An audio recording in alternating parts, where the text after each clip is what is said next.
Rajpath, the political vein that runs through the heart of the capital, journeys our travelers through episodes of pre- and post-independence India. On one end of the Rajpath is the Rashtrapati Bhavan. Its walls have witnessed the overthrow of the British Raj and the glorious installation of the world's largest democracy. Standing tall against time and tide, these historical edifices represent the pillars of Indian democracy. The other end of the Rajpath sites the pride of the nation. A short drive from India Gate roundabout to the adjacent Tilak Marg reveals a monolithic institution regarded as the third pillar of democracy, the Supreme Court of India. The Supreme Court has an exceptional history, and its evolution to its present avatar is extraordinary. We all place true faith and expect nothing but rightful justice from the apex court.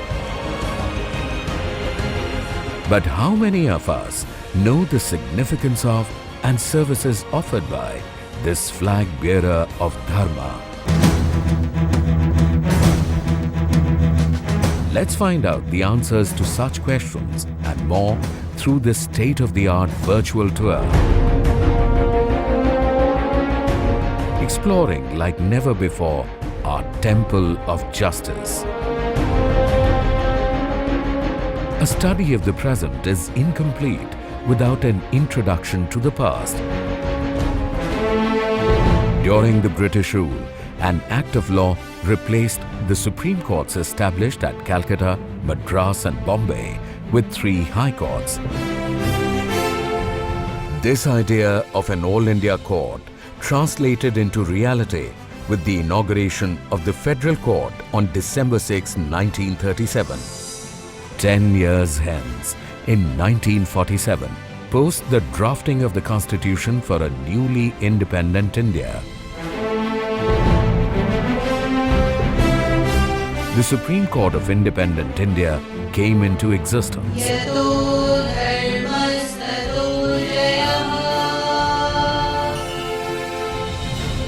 The inaugural ceremony of the Supreme Court of Independent India was held on 28th January 1950 at the Princess's Chamber facing the central hall of the Parliament House.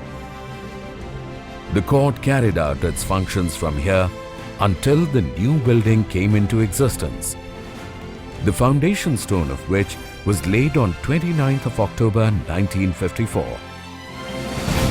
The Constitution confers on the Supreme Court original, appellate and advisory jurisdiction.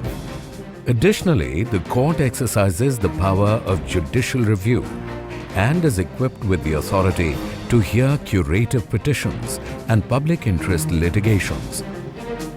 As it is at the pinnacle of the judicial structure in India, all Indian civil and judicial authorities act in aid of the Supreme Court and abide by it. On 4th August 1958, the Supreme Court of Independent India moved to its present building.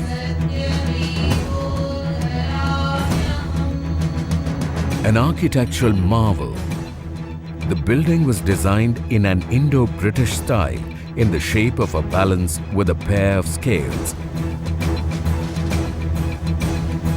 One can't help but appreciate the well-planned compound of the Prime Court. Erected in the premises is a statue of the father of our nation. It welcomes visitors with optimism, reinstating their faith in equality and justice.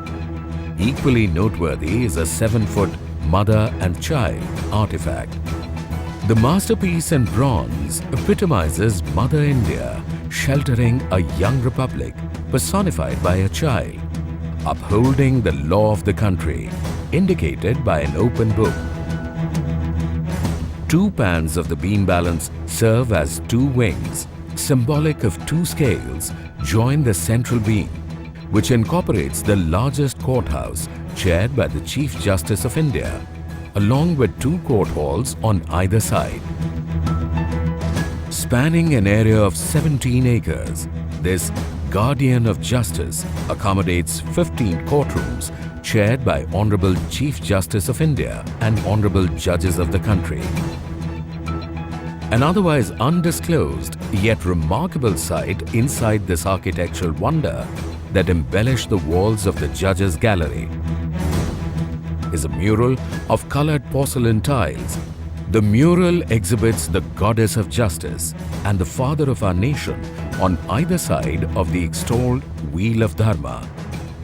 The exquisite beauty and the riveting history of this magnificent institution must have had your attention gripped so far.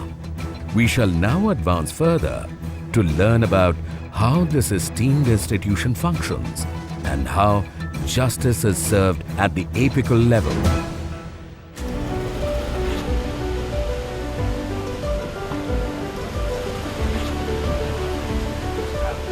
The Honorable Chief Justice of the Supreme Court of India arrives early to the court.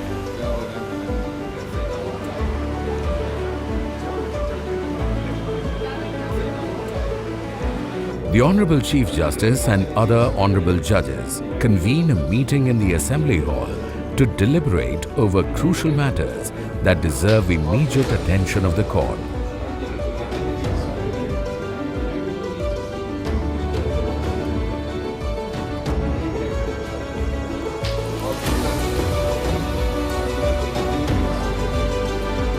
The day's agenda is slated, and the Honorable Judges proceed towards their respective courtrooms to set the agenda into motion.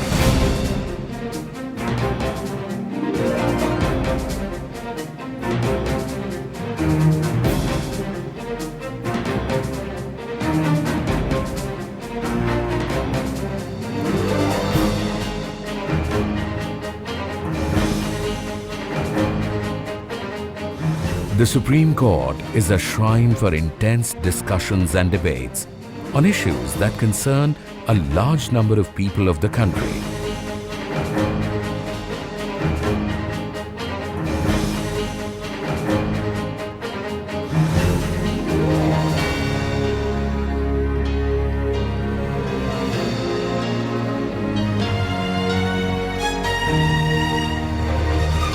However, how many of us are aware of the process through which a case is brought to the threshold of the Supreme Court? Let's find out. A duly authorized agent or an advocate on record files a petition in English language at the filing counter along with prescribed documents. I don't know the name of registrar in the properly mentioned in the town.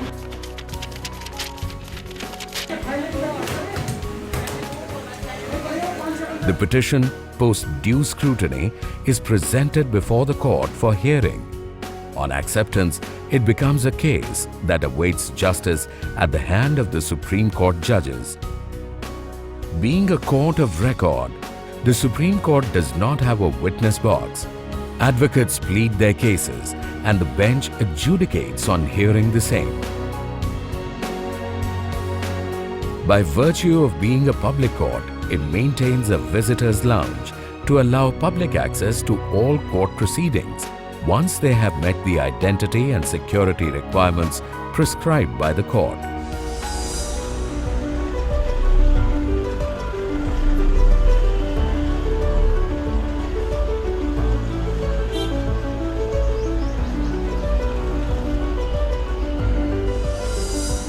Gates B, C, D, and E are open to pedestrian entry.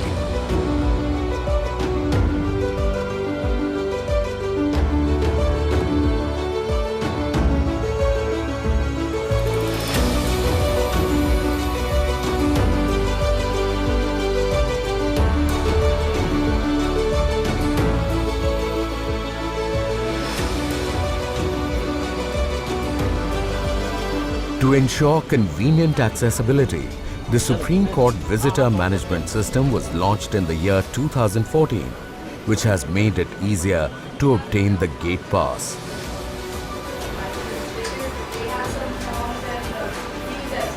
Stationed a few meters inside the gates is a high security zone for security examination of the visitors and verification of their gate pass.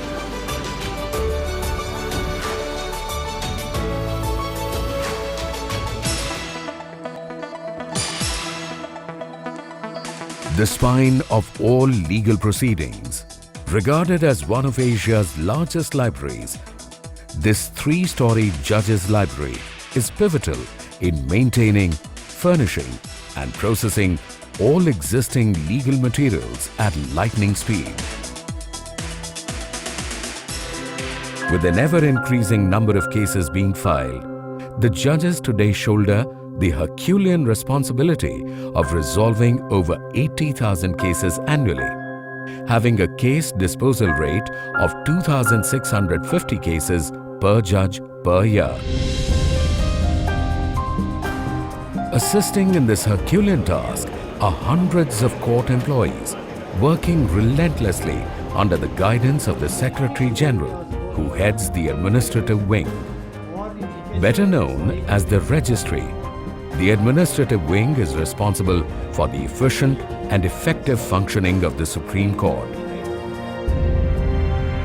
The National Guardian of Law and Justice additionally assumes the role of an educator under the aegis of the Supreme.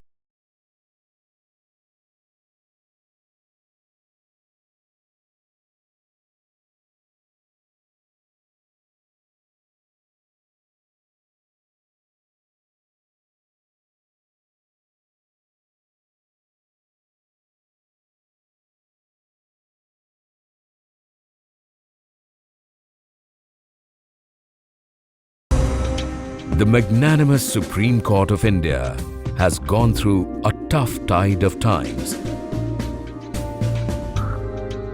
Undeterred and indomitable, the Alpha Court rose steadfast to such controversial times. Through its landmark verdicts and independent regime, it has proved its mantle time and again, restoring faith in justice and equality amongst 1.2 billion diverse people of the nation. The architecturally coherent and artistically sound Supreme Court has over the years protected the Dharma from every peril possible. We hope that we were able to provide you with an informative insight into the various attributes of the Supreme Court of India. We sincerely hope that it was as much an enriching experience for you as it was for us. Jai Hind.